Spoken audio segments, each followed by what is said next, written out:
Come. It's been a long time. Nearly 2 years. It's crazy. How long was I out? It was Vegas, early March 2020, right before lockdown. Amazingly, we were all there. We got sweaty, we hugged, we kissed. Actually, there was no touching. But no one got sick that I know of, and that was a miracle. Because we're the supernatural family. We don't get sick. Except keep your mask on for the weekend. I mean, have things changed? Sure, a little bit. Mike and I were just talking about our bad backs before we took the stage. I do happen to be wearing a little like girdle thing to support my back. It's cool. I can still rock. I turned 50 in the middle of lockdown. Thank you. Thank you. It's the world's loneliest 50, but it's okay. Because now we're back, we're partying. No, it actually wasn't. It was really nice. I was surrounded with all my vaccinated family. So one thing hasn't changed. Richard Spake still doesn't show up. It's just as it always was. If this is your first convention, my name is Rob Benedict. Hi, I played Chuck on the show. Normally, Richard Spade, who played the Trickster, is on stage with me, but he's actually directing an episode of television, an episode of a show called Kung Fu in Vancouver right now. So he can't make it. But you know who can make it? Loud and Swain, my band. You know what else? Who else can make it this weekend? A young man named Jensen Ackles. Another very tall young man named Jared Padalecki. Misha Collins will be here tomorrow. Again, I know Chad's here. And Jim Beaver! Beloved Jim Beaver. Yeah. We're back! You're here, I'm here. Yeah, we got masks, we got plexiglass. But we are here celebrating this show, celebrating each other, celebrating the family. That is the supernatural family. I love you all. I'm so excited to spend the whole weekend with you. Let's rock!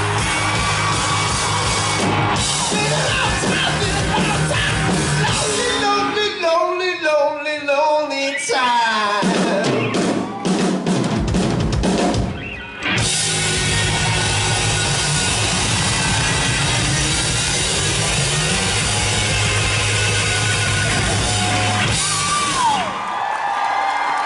All right.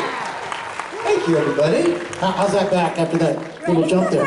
Not great, Mike. Not great. Mr. J.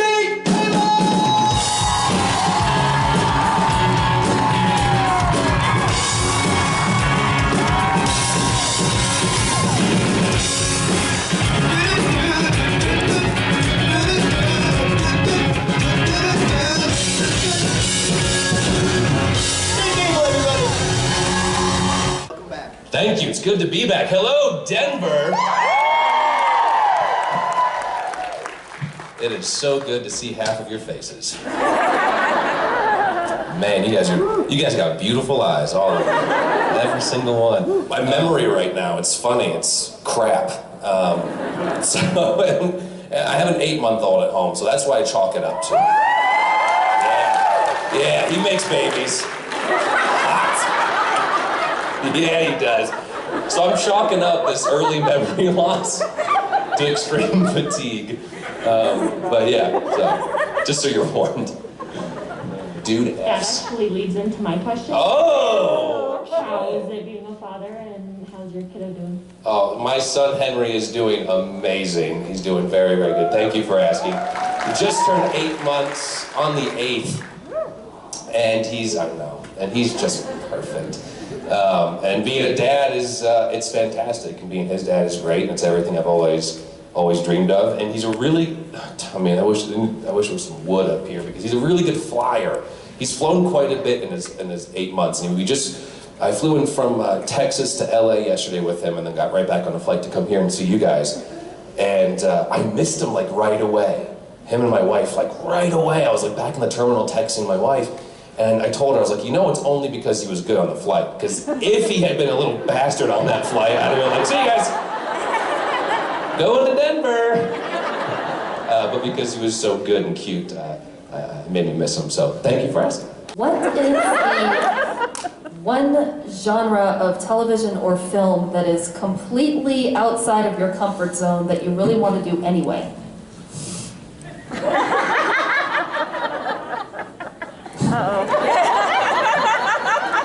A really horny knee-jerk answer on that one. No, Jake, it's too early.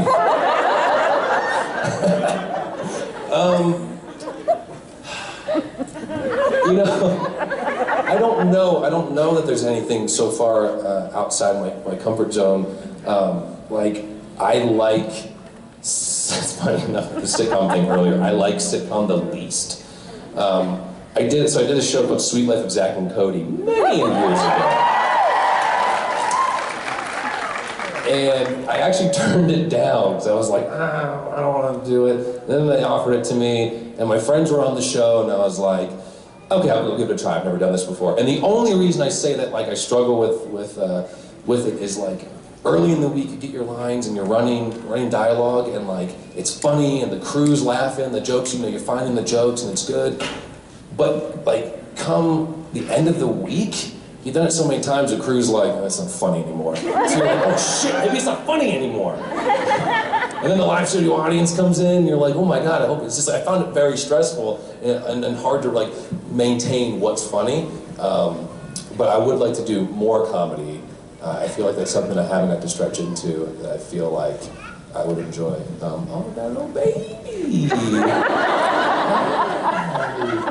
Thank you, sorry, guys. I'm over here talking about being horny and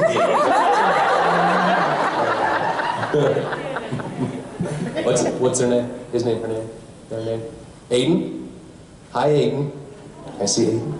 Hi, Aiden. Oh my gosh. Hi. I got a smile! Oh my god, thank you, Aiden.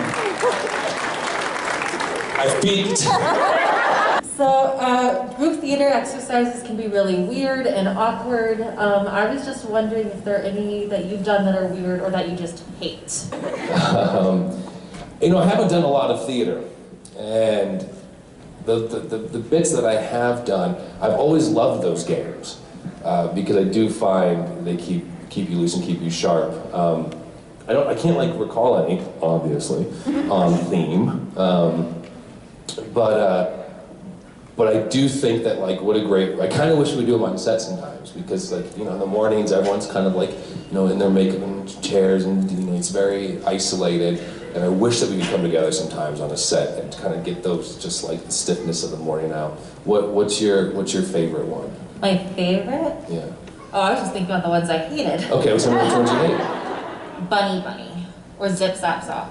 Zip Zap Zop, yeah, okay. Zip Zap Zop. I'm always late on Zip Zap Zop. Is that Zip Zap Zop? Can you like add other stuff too? Yeah. So I work with this group called Actors for Autism, and they're incredible. These kids, like the amount of bravery and courage and just sort of like fearlessness to come in and do a scene would like knock down professional actors. I mean, like it's just like, you know, I've never played this song in front of people before, but they get right up there and they want to play this song and like just try it out. And so that's where we'll play some of these games, and we do that one. And they've added in a bunch of, like, every time I go, they've added in like a whole new slew of things, like rodeo stuff where you gotta like go around in a circle, and like it's so much fun. It's nerve-wracking, but when you add in all this crazy stuff these kids have come up with, it's great. But what's the bunny one? What's this bunny one? It's basically the same things as Zip Zap Zop, only you do, oh god, it's like bunny, bunny, bunny, bunny. You just did that in front of everyone. You know Nightmare. He's the one you hate. You know the game though, you have to do it back now. Bunny, bunny, bunny, bunny. Bunny, bunny. It's not like that TikTok thing, the Bugs Bunny thing, right? No one knows what that is? Don't look it up then. Shoot, I kind of just told it. That just came up randomly on my feed. I don't know what it is. Oh, Jake. Unforced error. Thanks. Bunny, bunny, bunny, bunny.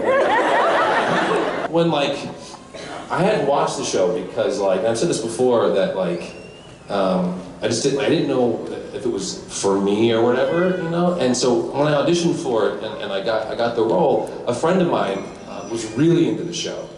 And so, that's fine. And so she sat me down and she's like, I'm gonna play you a few episodes before you go. And I had no idea it was so funny and like so smart and all of the mythology. And that made me so excited to get up there in Vancouver and start doing it. And then once I met everyone that worked on it, I was like, it was some of the most fun I've ever had. And I think there's a reason it was on for 15 years, and that and the crew there's so much original crew. Like that doesn't happen. People usually move on. Like Serge, the DP, he did that for 15 years. Like, directors of photography are always going off to do other things. And I just think it's a testament of how special of a group it was. Same with you guys, right? Like, you guys are a testament of how special the show is and the kind of people it attracts. And so I'm glad I got to be a part of that. Of the whole series, what is your favorite episode to watch?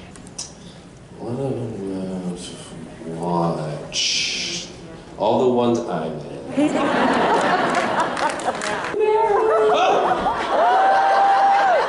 I'm not done. I'm just getting started. I got a smile from a real kid too. Which, I mean, Aiden, that's our friend Aiden. Aww. Ladies and gentlemen, Jake Aiden.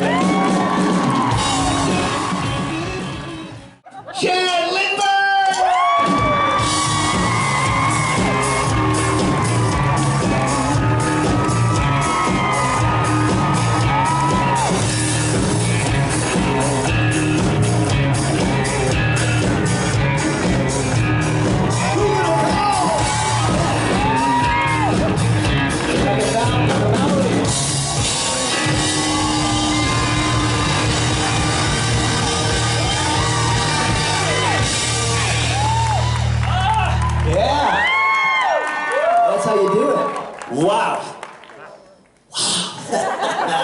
This is a full room. It's full room. It's a long room. It's a long run. I like it.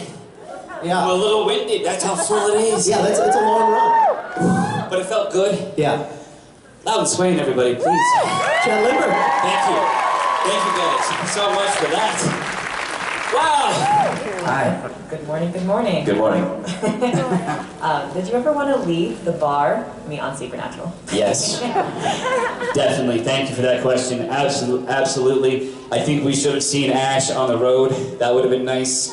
I think it would have been fun to see Ash get in a fight or two. Because of the mullet. Yeah. Right? They could have done so much with that. They really could have just finessed it a little more, put it in slow motion at some point. I think they lost a lot of opportunity with Ash. I really do. I really do. Yeah, it was way too early for that dude. You know what I mean? But season 2, I honestly don't think they know, or they knew what they wanted to do quite yet. So what do you do in that situation? You burn it all down. You burn it down, because that's the way you do it. And yeah, and then you see the watch, Ash's watch. But yeah, I think, you know, in retrospect, they should have, like, if you're gonna burn me, show it. You know, you know what I mean? Just see Ash go up in flames forever. It's just like, it just keeps going and going. However, the mullet stays. Yeah. And then, like, there's like an angel, like, sort of like light, just like that goes over it. No one can touch it. And then people come from all over the world to look and be around this mullet. Thank you. So are you able to like pull a line from Supernatural like right now? Would you like me to? Yes. Well, the most famous is the business up front, party in the back. Right? Or, you know, what was another one? You guys die more than anybody I've ever met. That's true. That's true. I think everybody on Supernatural dies a little more than any other show. Yeah, so thank you. Thank you. Thanks, guys. Appreciate you very, very much. Hi. Hello. So if you were to meet Ash, like, in real life, what would you give him as a score of, like, coolness, 1 to 10, and what do you think he would give you? Good question. Would I give him a coolness on 1 to 10? I'd give him a 10 on coolness. I mean, not everybody can wear a mullet and have it be sexy. It's really true. It's really true. So I'd give him a 10, you know. What would Ash think of me? Great question. I think he'd give me like a 6. You know, he'd be like, I like this guy. I don't know if I get him. He wears nail polish. You know, I don't know. But then, by the end of the day, he'd give me a 10. We'd be chilling, you know what I mean? He'd have some drinks. I might smoke one. You know what I mean? There it is. Cheers. Thank you guys so much. Chad Lindbergh, everybody! Mr. Rob Benedict!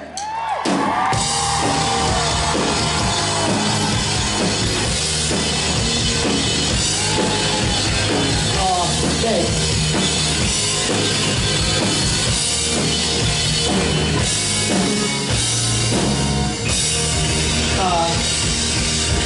Give it up for the band. Thank you. Thanks, guys. Boy, I feel honored at 2 sort of fake introductions already. You're doing great. Thanks. So are you. Yeah, so here's the story. My friends abandoned me. Really looking forward not only to seeing them, but doing pictures together, having a panel together, doing a meet and greet. R2M, they called us. Rich, Rob, and Matt. And Rich, we knew, couldn't make it, so that was like, RM, hey, this will be cool. Or mr. And last night, Matt Cohen pulled the plug. So, guys, here's what you're stuck with. Hi. Since you've traveled all over the world, what's your place that you've had your favorite meal? Rome. Yeah, I mean, I haven't been everywhere. I actually haven't. I've been fortunate to be able to go to places where there are conventions. But, you know, I never left Missouri before I was 16. So, and I went to Chicago for the first time, and I was like, the big city. So yeah, I was like, I really haven't been, you know, there are a lot of places I've never been to Japan. I've never been to Asia at all. I'd love to, you know, I've never been to Africa. So a lot of places I still need to go. However, of the places I've been, Rome, it feels like the food in Rome is so good, even the like, just random sandwich shop you go in, you're like, oh my God, this sandwich is the best thing I've ever had. We've had some meals there. There's one place we all like to go on like Saturday night. We go and have this really good meal. And it's amazing. I mean, the fish is like literally caught and then like fish, and you're like, oh my god, this is how fish is supposed to taste. So yeah, it's Rome's pretty awesome. Well, also, there's a place here that's called Machete. There's a restaurant here that's Machete Tacos and Tequila. Okay. So she has her own restaurant. I'm listening. Yeah, right down the street, Machete Tacos and Tequila. So Okay. you have to let Machete know there's a restaurant named after her. Oh, great, I will. That's awesome.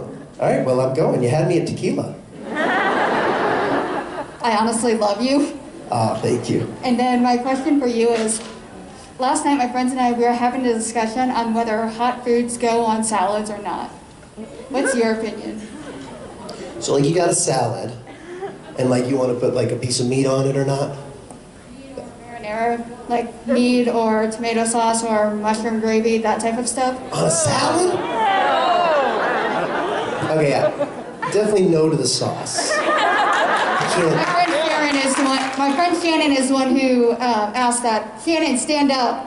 Wow, Shannon, she's really calling you out.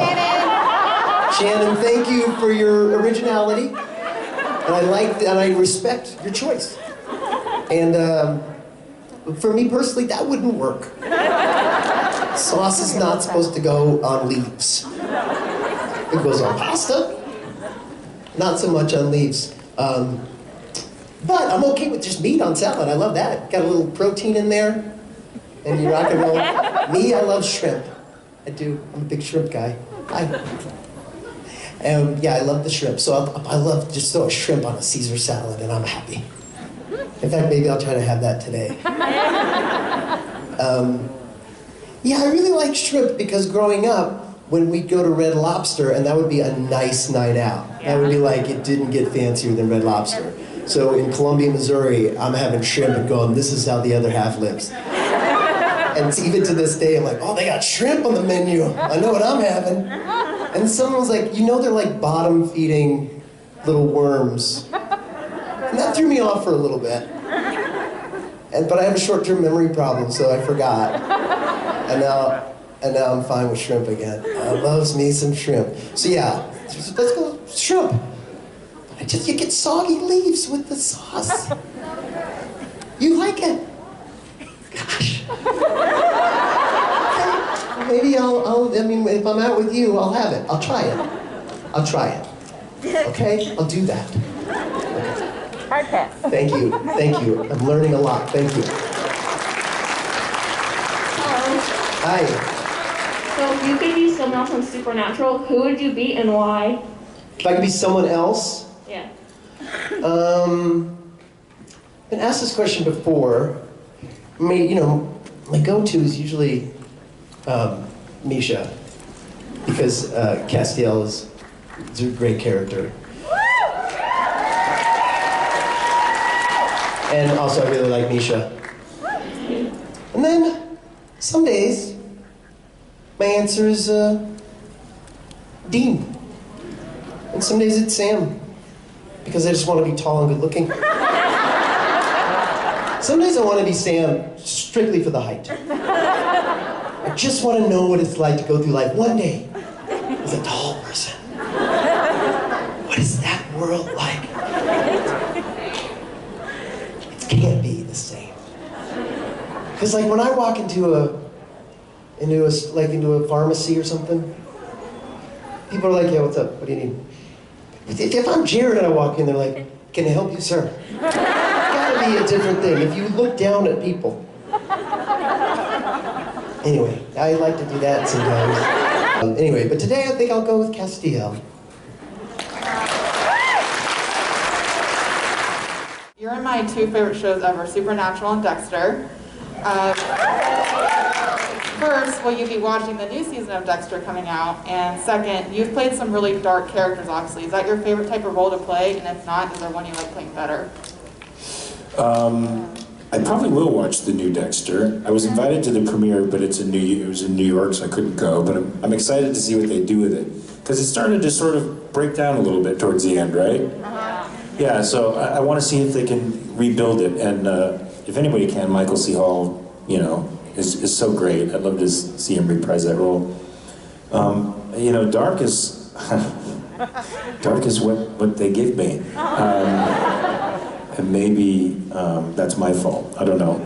I do enjoy playing those parts because those characters generally tend to be passionate about what they want, and they drive the story, right? The heroes react to all the stuff that the bad guys are doing, and that's sort of the narrative we live in the world.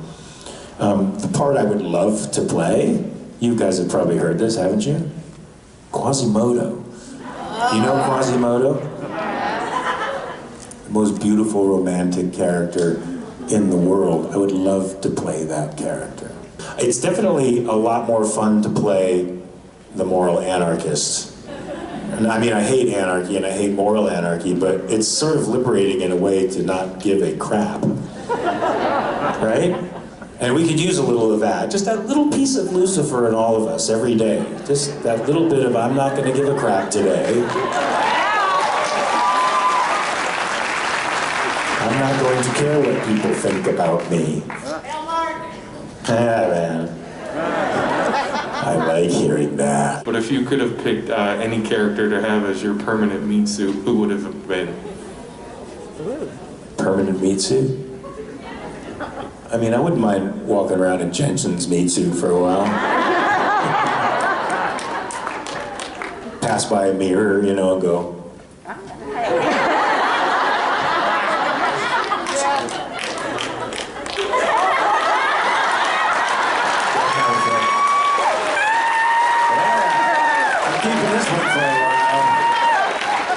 Our next guest, yes, right. And hello to those of you that have never been in this room before. Nice to have you. I'm Bram. I played Chuck on the show. I don't know if you... The man, the myth, the hero. He's just one of the boys. Give it up for Mr. Jensen Ackles!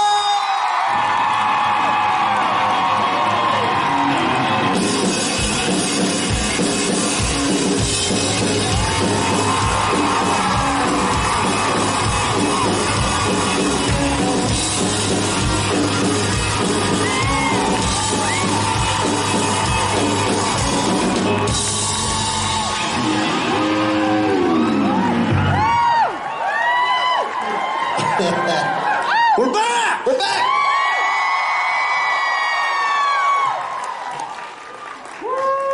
Oh, it's good to see your smiling faces in my mind. Your smiling eyes. Pretty good stuff, huh? That's good stuff, man. Yeah. This is, I gotta be, like, I'm a little nervous right now. Yeah. It's okay, it's been a while. Yeah, it's been a while. A little rusty.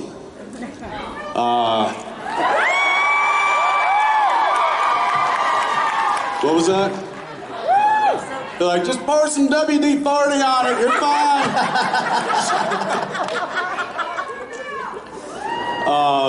Yeah, this is great. Well, thank you guys for being here and for dancing a little with us and coming Saturdays. So I know I was supposed to do tomorrow, usually Sunday, but I don't know, they just keep working me. It's good. It's not a bad thing. All right, I'm gonna get out of your hair. This is awkward. All right, go do your thing. Anyway, be good to him, Denver. Rob Benedict, ladies and gentlemen.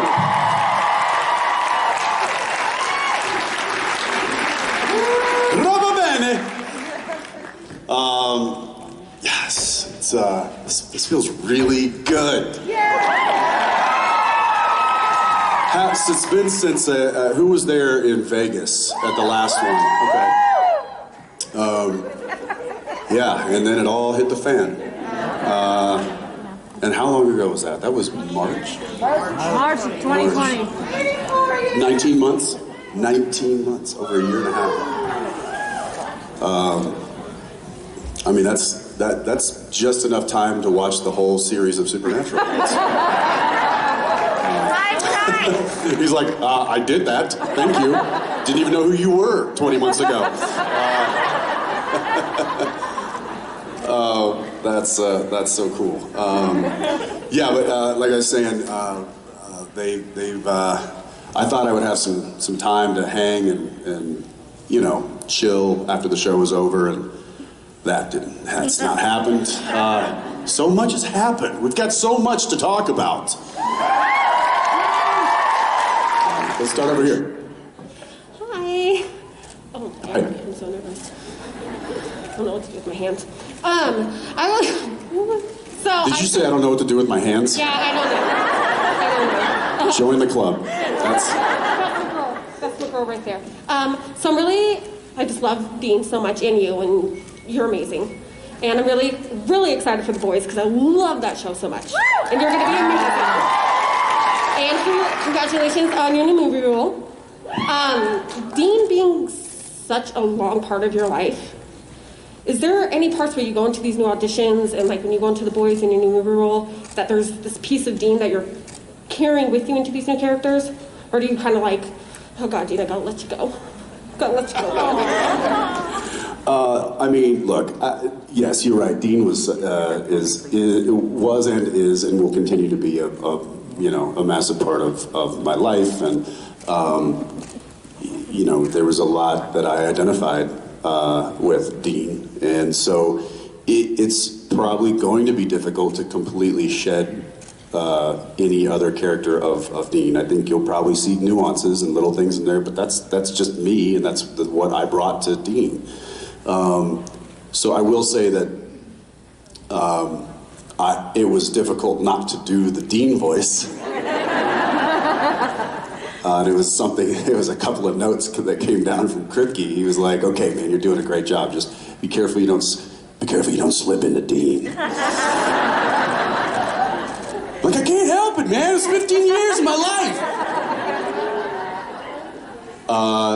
So it's interesting. I had to kind of find another voice for Soldier Boy, and it kind of turned into like, I don't know, it's almost like a radio voice. It's like, I'm Soldier Boy.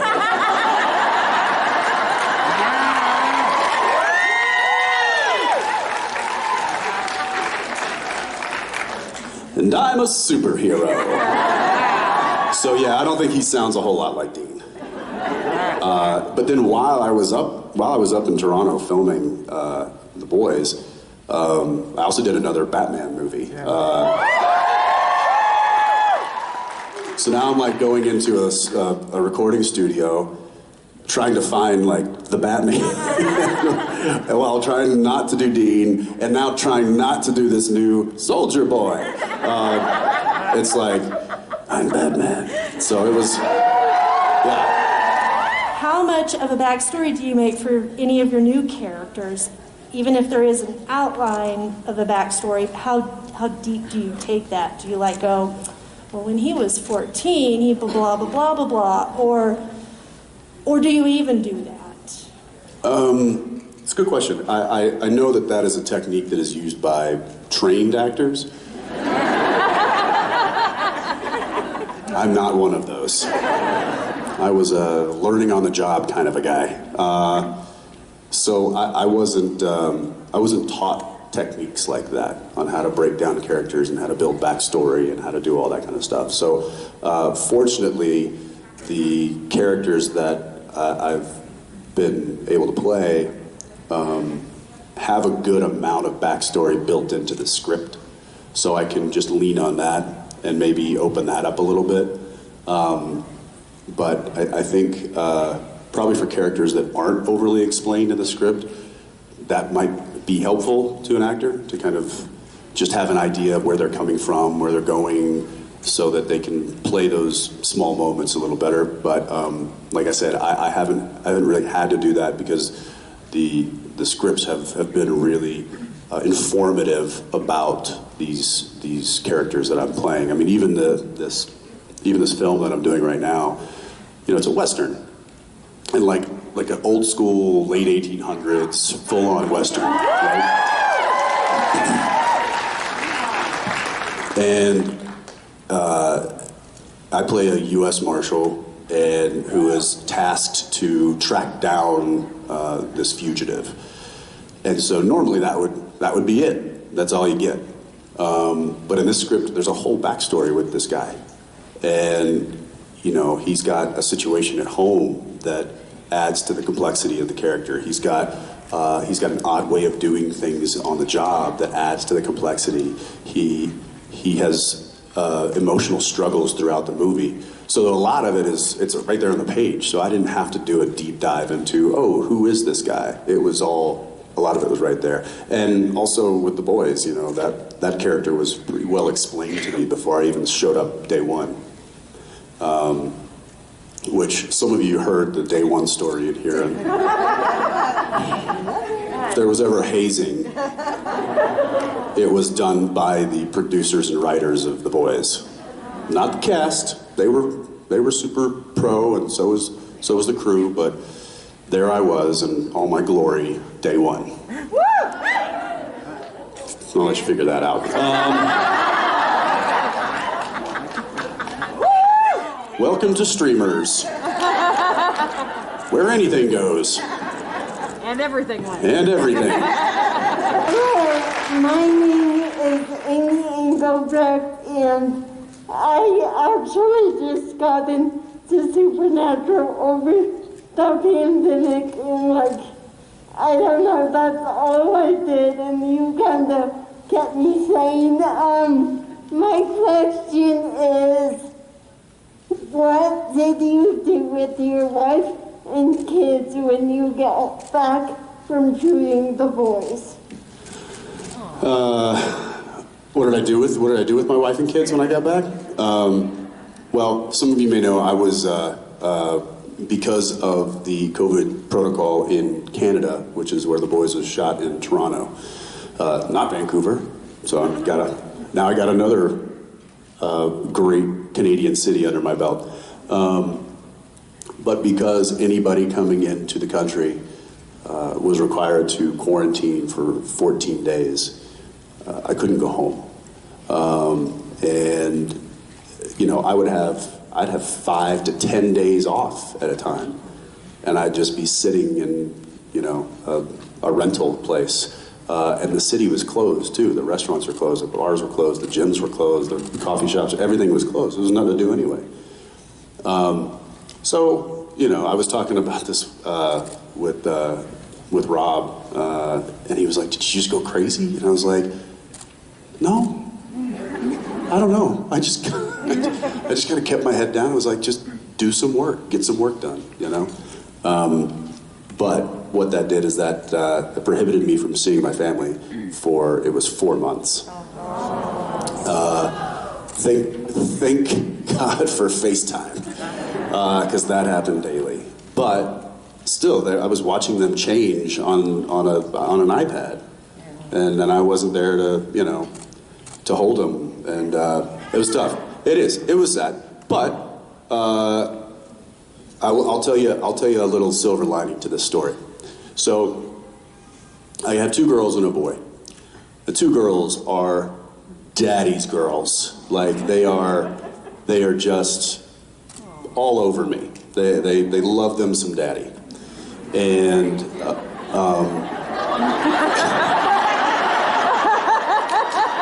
easy now. These are my kids. JJ is 8. She's in 3rd grade now.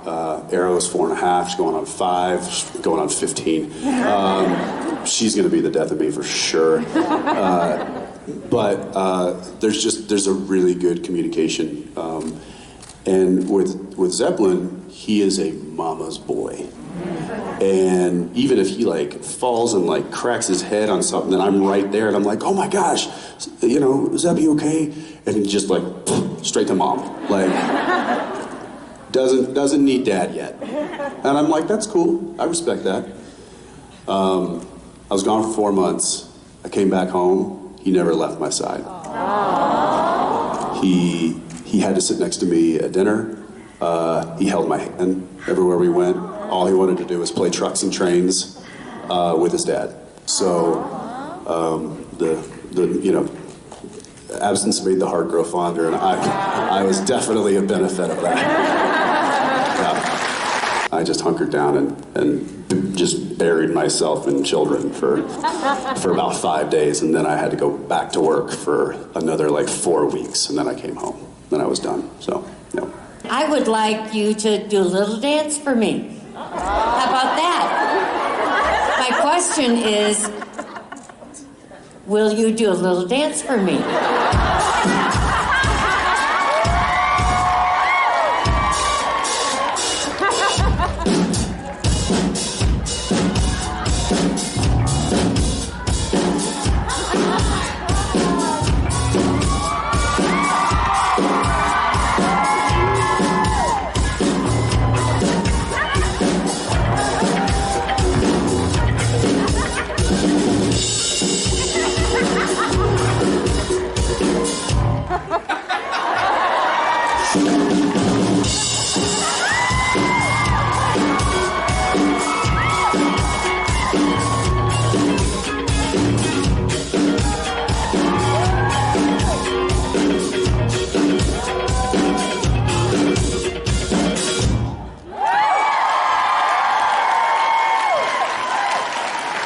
This musical interlude brought to you by Soldier Boy.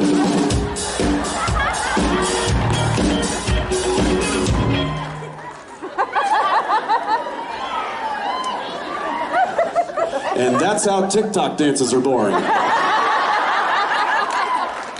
Just don't start playing that Applebee's song and we're good.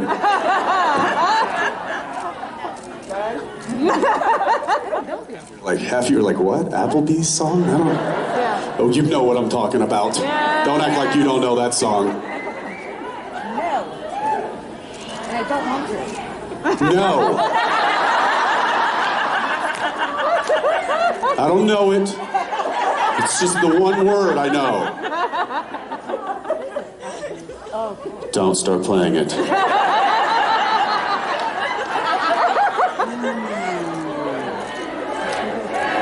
Okay, oh, stop it. Stop it. Yeah, we bougie like Applebee's on a date night. Got the burgers to the steak and the Oreo shake is on whipped cream on the top two stalls on shake. Girl, I killed you like Eddie in the styrofoam. Squeeze it in the cupcake all the way down to the Alabama jam. She my Dixie ladder like, hey, that's how we do what we do. And she like, ooh.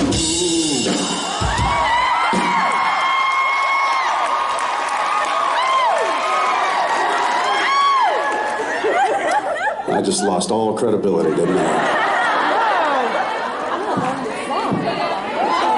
If I were to plug an aux cord into your brain, what song or quote or thought would play on the speaker?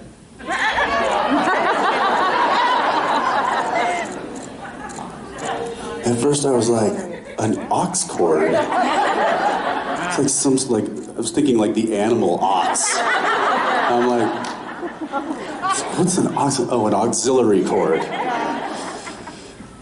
What song did you say? Or what thought? Anything. Like what would play on the speaker if I were to plug it right into your brain? It would sound like this.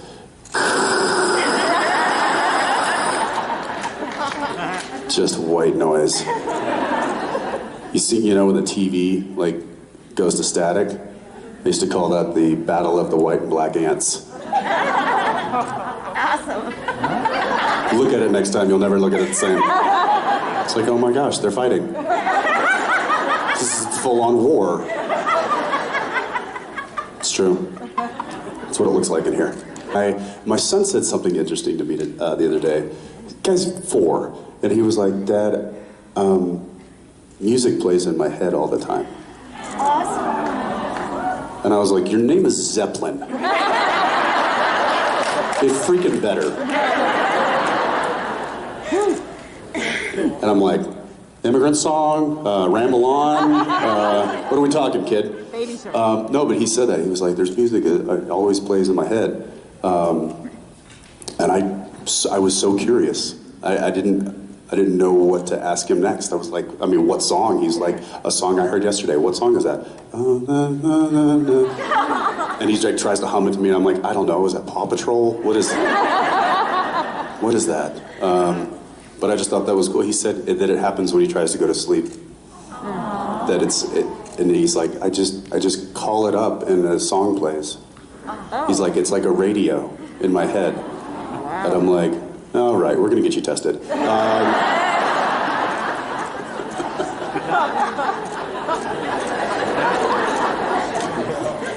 Make sure to steer this ship. Yeah, so I don't know. I think I share that with him. There's constantly things. I mean, I didn't know I knew the words to that Applebee song until just then. So the retention is scary. What else is in there? I don't know. But now I'm going to be thinking about that for the rest of the day. So thank you. Appreciate that. I'm going to stick with my first answer. It's just static. I got to tell you about this real quick. I told a few people in the VIP. So for the Western, all the actors go to the ranch to pick out our horse, right? So they also want to see what your riding level is. Some of us have some experience, others did not. So they put everybody on this one horse, Cowboy. Cowboy's just like, he's an old trail horse, so they just, get on and like, okay, all right. And then they're like, okay, you feel pretty good? I'm like, yeah, Cowboy, he's a little slow. He's, he's like, yeah, he's old. No, he's like the kid's horse. Like, I'm ready for an upgrade. So then I get on Texas. I'm like, oh, I like the sound of that. All right. So I get on Texas and start running around and doing some tricks, and I'm like, yeah. And they're like, okay, you feeling pretty good. I'm like, yeah. He's like, we're gonna put you on something a little better. It's like, okay, great. I'm like, here's Kevin.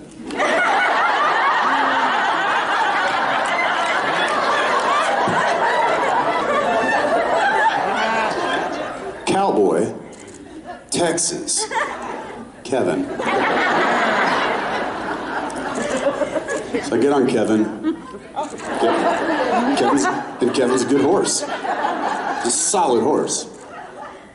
But then I look off in the distance and I'm like, what's that big black horse over there?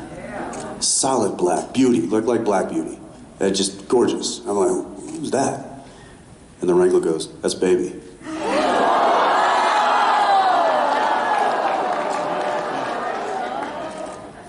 Sorry, Kevin.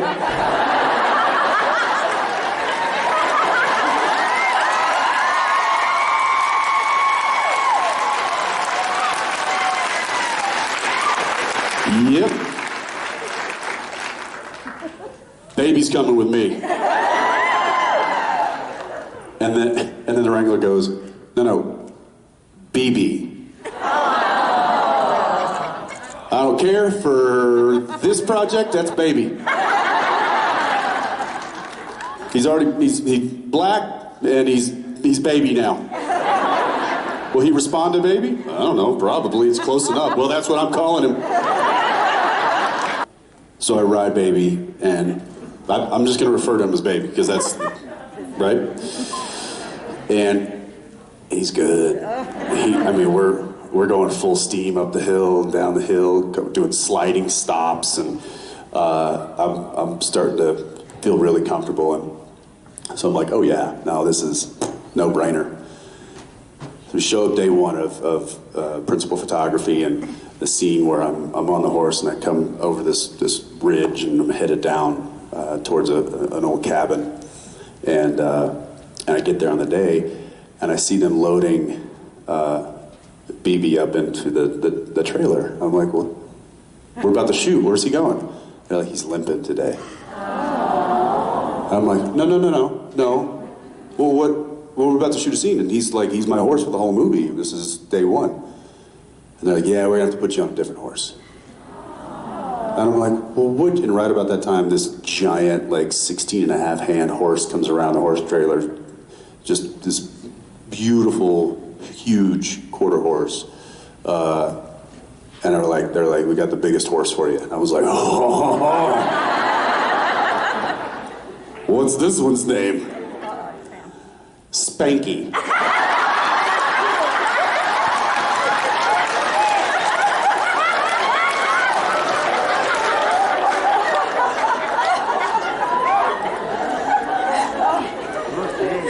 I'm I'm like, okay, as long as it wasn't Sam, then we would have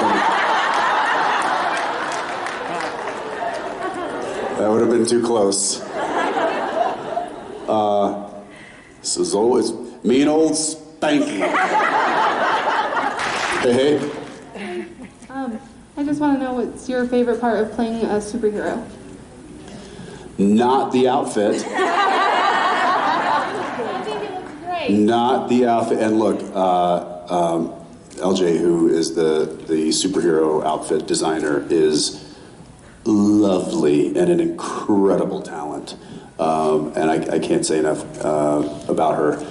But those things they're not built for spending 12 to 14 hours a day in the heat, sweating, and also trying to do stunts. And I had layers upon layers. So mine was like this, basically a bodysuit, right?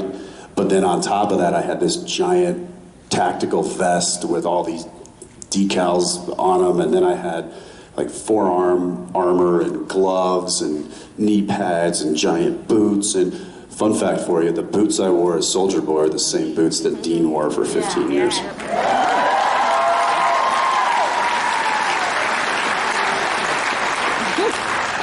They sent over like about 5 or 6 different pair, because this was during COVID, so I couldn't go for a costume. They sent stuff to my house, and I literally Zoomed them and tried stuff on.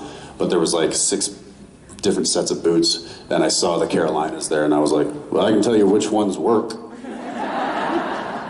And so she was like, great, love it.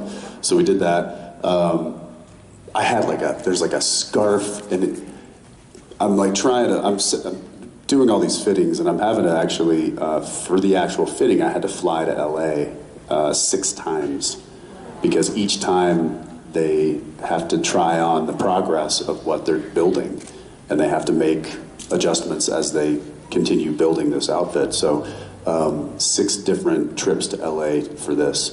And then, what? Yeah, it is insane. And during COVID. But once it got done, this was when the show was supposed to start.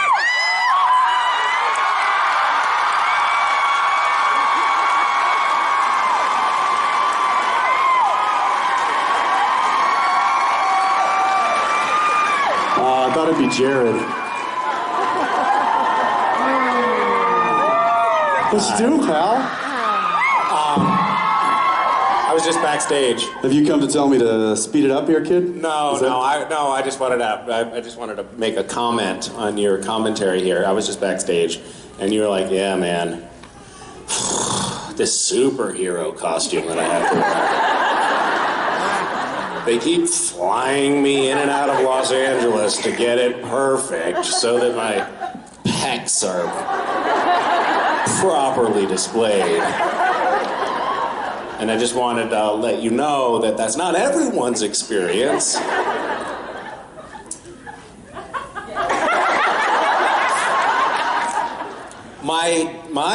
I have a similar story, though, and it's not like exactly the same, but it's pretty similar. My daughter recently tried to dress me up as a butterfly. So I know what you're talking about. I kind of get it. Did it take her 6 times to get it right? No, she got it right the first time. Oh, that's bonus. Yeah. Funny story. I don't think I told you this. When during the fittings, they're building this costume on me. I said, "You're gonna build some big muscles into the costume, right?" And there's some built out things on some of the other characters too. So I was like, "Oh, well, you can give me some superhero muscles, right?" And she looked at me, and no kidding, she goes, "You're gonna bring me those when you show up."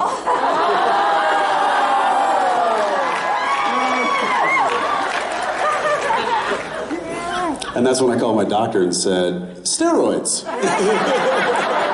Where are we with that?" No. No, in all seriousness, you went. I took that as like a personal challenge. You told me that like months and months ago, and you're like, "Oh, she's calling me a skinny wimp." Yeah. I'm going to learn Game to do on. I will learn to do a push-up. And I took that very seriously, and I also was like, it's basically, it's lockdown, it's COVID, there's nothing, like I have no excuses not to train hard for this. So this is not everyone's experience of the pandemic. Also, Jensen and I hugged each other last night, and I was like, Jesus, what the fuck is this? And Jensen was like, oh, it's so soft.